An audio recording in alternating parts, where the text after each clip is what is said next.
Caprice bonbon anglais, caprice orange, caprice grenadine, caprice tonique.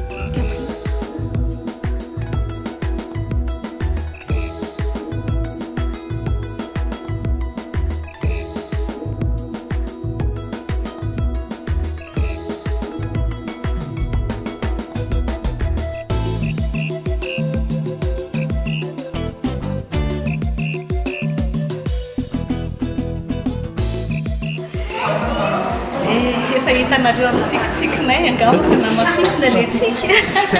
izany hoe faly izay ny zava-dehibe indrindra dia ny fandraisana anjara dia ny voalosy faharoa ny filaharana iny a tsy dia misy hoe dia nahoana satria tsapa fa nanana ny maha-izy azy daholo a ireo dimy mpifaninana ary nanana ny toerana dia isaorana ny mpitsara koa izany a sy ny caprice izay mikarakara nametraka ny toeranay tsirairay avy eo a tsy misy tombotsisy torohevitra izany a omenay an'izay olona ny te handray anjara ihany koa amin'ny manaraka ny lalao karakarain'ny caprice Madagasikara dia mahazotoa anao a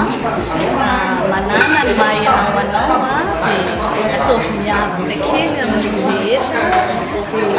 dia indrindra le complicité ozy ny tena manina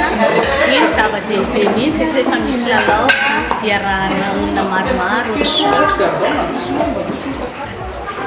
Oli, À l'écoute de vos envies. Ok, saotra betsaka anareo telo mianaka dia manaraka indray iny a